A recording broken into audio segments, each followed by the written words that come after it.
Hello everyone and welcome to another high elo game of Age of Empires. Today we're sitting down to watch what's quickly become a classic Civ matchup in Age of Empires as the Viper, playing as the Mayans in blue, gets ready to take on El Matador, playing as the Goths in red. Now all the players herd their herdables, explore their immediate surroundings, and try to go up to Feudal as fast as possible. Let's take a look at the Civ matchup we'll be watching today.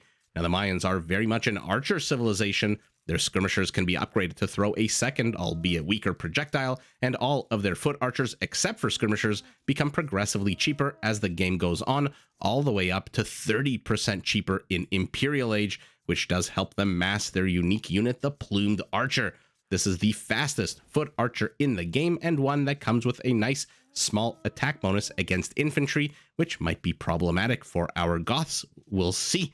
Now, to support their ranged units against the enemy Mayan walls are 50% off, buy one, get one free basically, so archers can stay safe behind a lot of these, and your Eagle warriors can also be upgraded to get a massive plus 40 HP boost.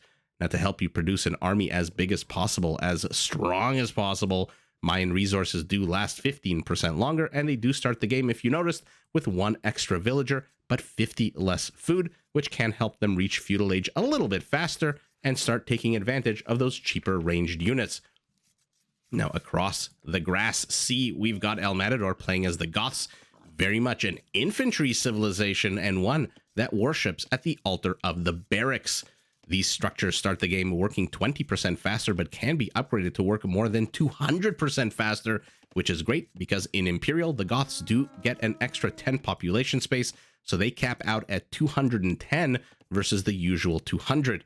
All Goth infantry units also get progressively cheaper as the game goes on, all the way up to Imperial, when they're discounted by a massive 35%. And these same Goth infantry units also get a progressive attack bonus against buildings, which makes them quite good at taking down castles and other structures in the late game, perhaps even cheap Mayan walls, or I should say cheaper Mayan walls. Now, the Goth barracks itself can be upgraded to train the unique unit of the Goths. This is the Huskarl, an overall decent infantry unit, but one that comes with a single-minded set of skills, and that set of skill is murdering archers anywhere and everywhere it finds them. The Huskarl comes with a massive attack bonus against archers and base pierce armor that makes it basically impervious to archer fire in this game. Now, the Goths, to support a big, hungry population, deer, boar, everything under the sun, their hunters are stronger, they carry more, and their hunt lasts longer, and they do get the loom research upgraded basically instantaneously. It takes, I think, less than a second, which does free up time to retrain one extra villager, a llama, moving into the sacrificial position here underneath the town center. So like I said, we've got a pretty classic, let's say a new classic, although I understand the hilarity of calling something a new classic, just because of what those two words mean. But it is quickly becoming a very fun matchup because the Plumed Archer really has proven itself to be quite deadly against Huskarls. Not that I expect, not that I'm going, let's say, put it like this, not that I'm going to predict that we're going to see Plumed Archers versus Huskarls. Obviously, there's a lot of different directions these games can go. We can cut certain things off, like no cavalry, for example, for the Mayans. That we know definitely is not going to happen. But if we are lucky, if we do see Plumed versus Huskarls, they are super fast. And in their elite version, they do come with a +2 attack bonus against infantry units, which does mean that they can absolutely wreck Huskarls. We've seen Mr. Yo, for example, use them to great effect. That being said, both players heading up to Feudal. The name of the game here, I think. Let's go over kind of a quick strategy because, again, we do see this matchup so often. Anytime you play against the Goths and you do spawn an archer civilization, really the name of the game is get to the Goths before they can get out those tanky Huskarls. And if you cannot, then double down on whatever unit you have, pray, and maybe use some of that buy one, get one free wall to wall yourself off. Or just mass Plumed Archers. Like I said, one of the few archers, if not the only archer in the game that can do a pretty damn good job. I should say foot archer. Obviously, there are some mounted archers that would do fantastic against slower moving Huskarls. For now, though, like ships in the night, militia are streaming across the map at each other. Looks like the Viper is trying to find, has not yet looked to see where his opponent is. He is still pushing deer. His opponent has discovered where his opponent has discovered where his opponent is. Brilliant casting as usual. Sorry about that.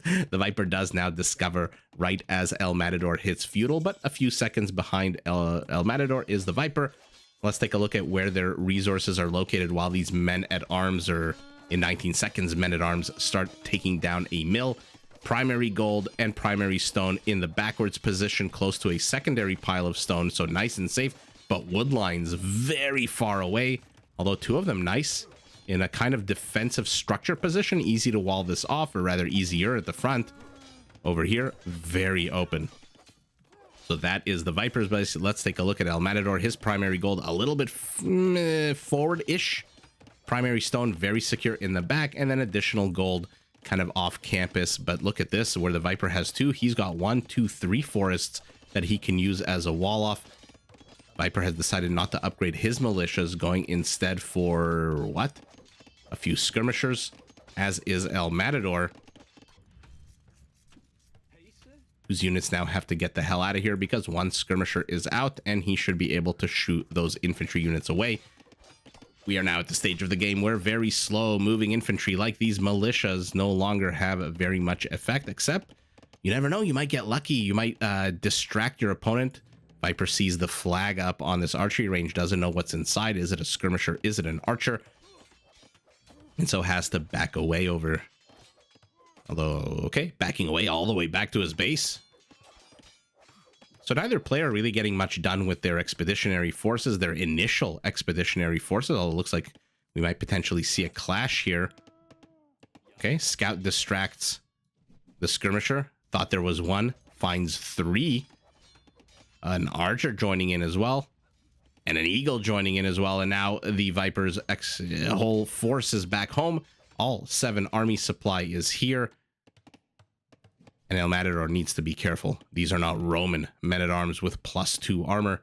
They are just basic men-at-arms. No upgrades whatsoever. So they are huffing it the hell out of the base. Behind this, El Matador moving forward with a group of archer units. Interesting. So what I wanted to say is, we know what the strategy generally is, you know, when you're playing against the Goth. Get to them before they can get up to the position of having very well upgraded Huskarls, because then your archer units are going to do jack diddly.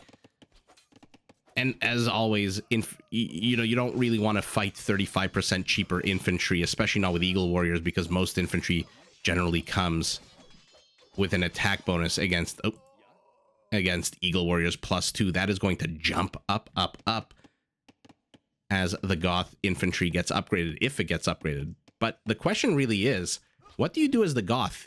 You know your opponent is going to try to stop you before you get to the Huskarl levels. You know your opponent is going to do whatever he can.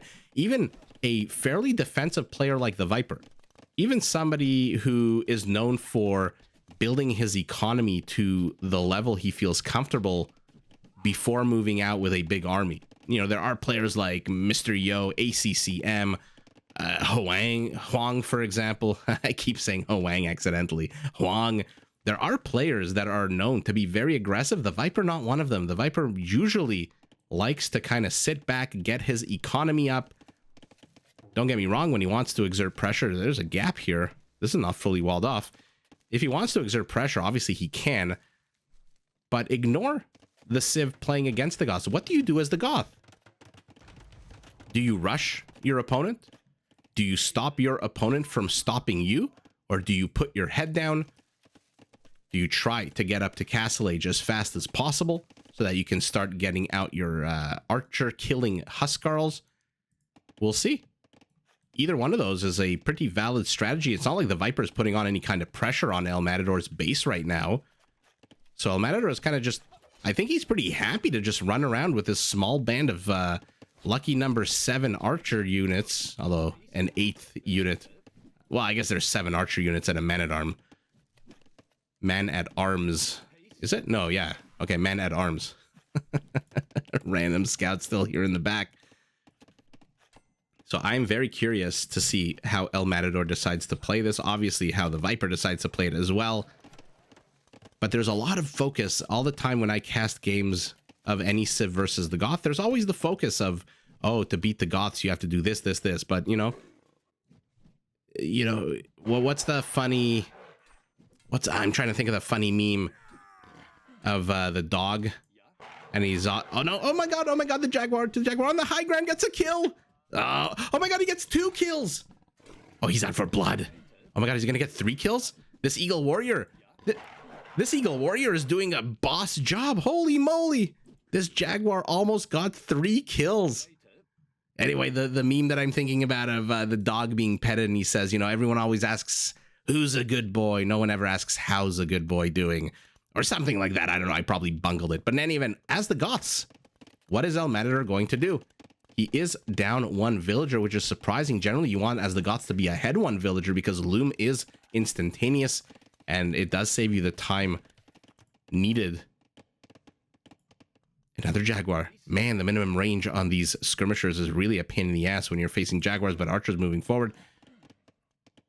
Sorry, guys, I keep distracting myself left, right, and center. I am still enthralled with this one Jaguar. There he is. There's his pelt, who managed to get 2 kills. El Matador is 30 seconds behind his opponent, down 1 villager. Usually should be the other way around, up a villager heading up to castle ahead of your opponent. But let's see. The Viper is now finally at the 20 or so minute mark, starting to apply some pressure. This woodline might want to evacuate ASAP. Although evacuate where? This one is very exposed. This one is at least saturated on this portion, on the safe inland portion of it. Are there any archers here? 2 archers. Okay, so the Eagle Scouts are good. They are not at all as spec friendly as the Eagle Warrior or even the Elite. I mean, the jump is exponential. Eagle Warrior, so-so, the jump from Scout to Warrior, but then from Warrior to Elite? Oh, mama. Here we go. Okay, so we are going to see plumed archers, unless this is just a purely defensive castle. But if it was a purely defensive castle, would he have placed it here? Probably. It's nice, secure hill location. Let's see what El Matador does. Oh, you see, 0 stone for him. That might be a big mistake. If you're playing an archer civilization, you might want to have as much stone as you possibly can once you hit castle. So just like the Viper, the second you do, you can plop down a castle, and the stone here untouched. Oh no. What is El Matador focusing on instead? Food. And that's basically it. Everything else, he's almost identical to the Viper, even though the Viper's got more villagers on gold. Oh, he's booming economically. He thinks the Viper is going to be a bit, what's the word I'm looking for? Relaxed in his military approach. I don't think that's going to be the case here. Already 4 plumed archers on the menu. This might be a big mistake by El Matador. Reaching castle 30 seconds behind the Viper is no small feat. I'm not discounting that. That's an incredible feat. But now that you're in castle, you need some villagers on stone. You need something here. Unless you're relying on skirmishers, you do have 7 of them left. So maybe he's relying on that. But they're over here. They're going to see another town center going up for the Viper. What they're not going to see is this third one in the very rear position. Eagle keeps leading a man-at-arms on a chase here. Scout with 4 HP. Is he going to run into the Scout?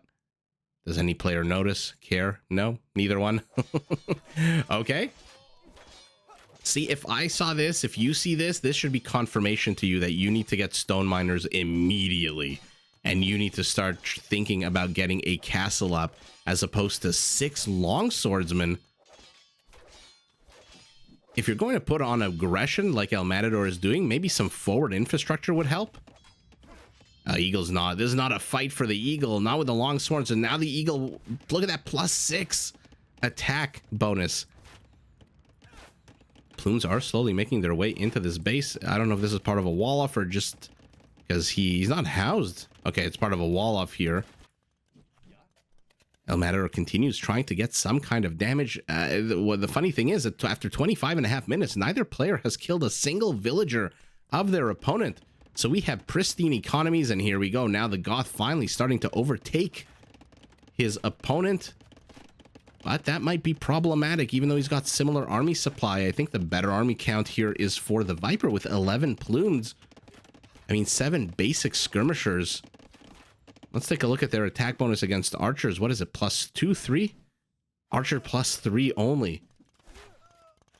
Meanwhile, the Plumes are having the time of their life, kiting these units. Oh my god, look at look at the Viper. He hasn't lost a single unit here. This is absolutely atrocious for El Matador. Oh no, so that right now, if I click the Plume, it should be a +1 against the infantry. The elite gets a +2. And now this skirmisher is basically dead. I mean, 3 HP. This eagle just needs to breathe on this guy. Tap him ever so gently with your spear. Book. And he is dead. A third town center. Oh no, he's getting elite skirmishers. El Matador is really confident here that he can hold with elite skirmishers against plumed archers.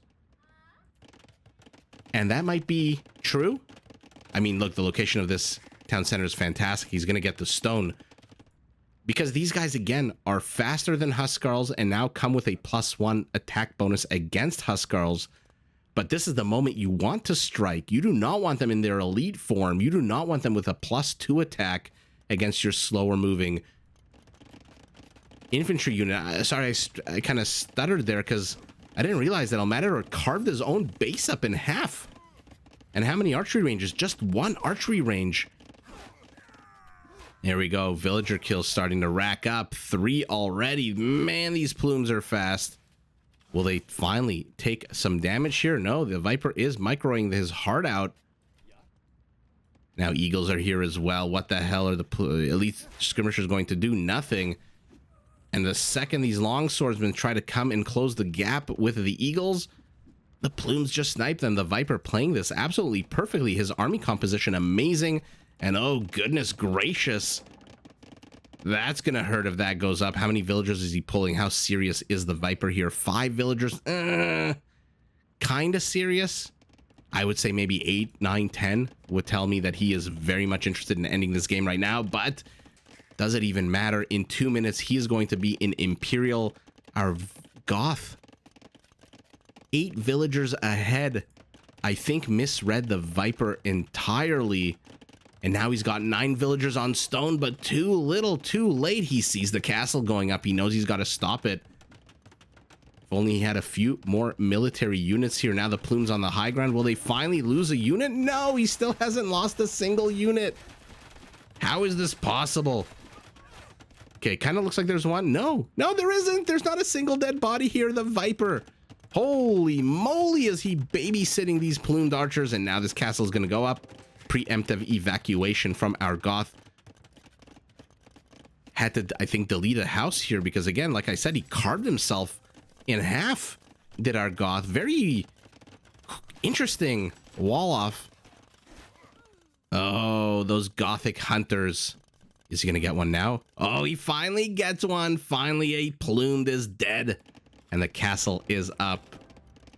16 seconds away from Imperial. What the hell is our Goth going to do? He's got 550 stone. He's at least backed these guys into a corner. The Jaguar will join in. Did the Jaguar get the kill? No. Okay, the skirmishers got the kill. And look at the Viper moving into the minimum range. Absolutely brilliant move here. The skirmishers can't fire if you are that up close and personal. They need a lot of personal space. They are not very friendly, I guess, the skirmishers. And the Jaguar, is he going to get it? Is he going to get it? Oh, my goodness. Does the Viper even care at this point? He's 14 villagers behind. Finally, a castle going up for our Goth. The Viper hasn't seen it. But he's now in Imperial. A Treb is already out. It is going. Look at how confident our Mayan is. He's sending this Treb alone on its own. Notices the castle. And another plume does die, but man, oh man, 23 kills, 8 of them villagers. Another contingent of 6 comes running along. And now he's building Huskarls. Now when there's a Treb gunning down his castle, this might just be a little too late here for our Goth, who is just losing way too many villagers. Way too many villagers, not enough archery ranges, not enough elite skirmishers. I don't mind the elite skirmisher.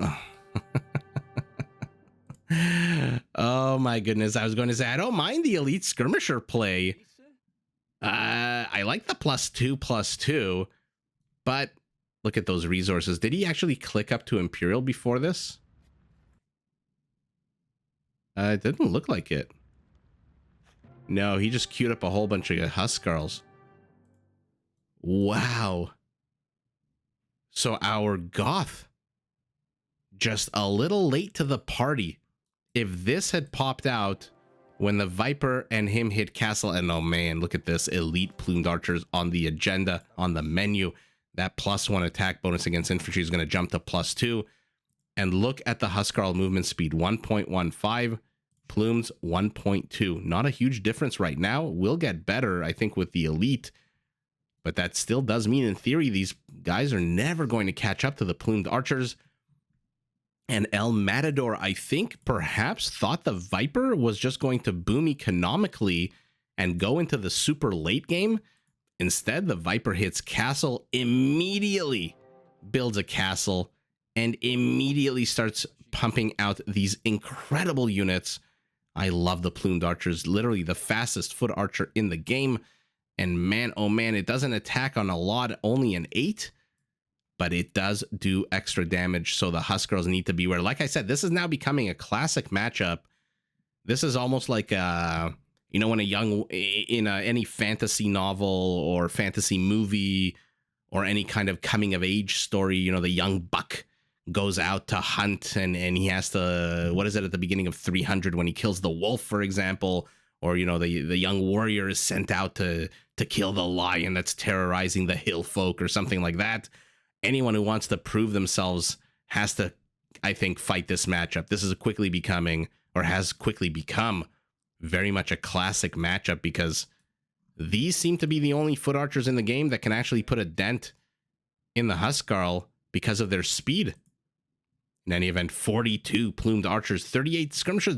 This should have been a much closer, much more even fight. Look at that, 8 p.m. Very similar timing at the 13 to 16 minute mark.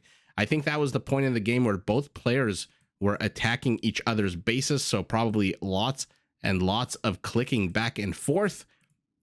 But huge APMs, Hera level APMs. Economy, yeah, didn't really get up that great. The Mayan economy, a little bit better, about 10% bigger, a little bit more wood, a lot more gold, a lot more stone. But what did you do with 1,700 stone? You put one castle down. But the Viper, or sorry, oh my god, I'm such an idiot. Sorry, the Viper actually did use the extra stone. This is exactly a castle's worth of stone, and that is exactly what he used it for. My apologies. Oops. A little bit of a brain fart there, as you know, if you've watched this channel, does sometime happen. A lot more gold, a lot more wood, more food for our Goth, but not that much, about 1,500 more food. Kill count double for our Mayan, 22 a few minutes ago. This was 0-0. Now it's 22-0. And our Gothic settlement just took way too much damage from the periphery. Way too many exposed villagers. Way too little defense. Way too few of these structures. If I can keep highlighting it more, I would. And again, I don't mind the elite skirmisher. The mobility is not there, but that +4 now, I guess, against archers, used to be +3, now +4 because it's elite, should have been enough to at least zone out. You know, if you had a few here, if you had a few here before the castle went up, I think the game would have looked very different. I also think the game would have looked much more different if El Matador had been playing a little bit more aggressively, and instead of trying to boom economically with 3 town centers, had placed more villagers on stone, just like the Viper did. And again, this is, I think, what won the Viper the game. Immediately hitting castle and immediately being able to plop down a castle to pump out 29 up to 32 plumed archers. And that is absolutely fantastic. Take a look at the villager count, by the way, 74 to 84. So El Matador, having lost 22 villagers, is still 10 ahead, which means he produced 32 more villagers than his opponent, which is why his army count is a third, or what, 2.5 times smaller than his opponent. And with that army size, with the kiting, with the brilliant speed and maneuvering of these fast foot archers, the Viper takes the game. And with that, the W, but GG to both players. Did you enjoy this video? Check out these other clips and make sure to subscribe and enable notifications so that you're notified of my latest uploads.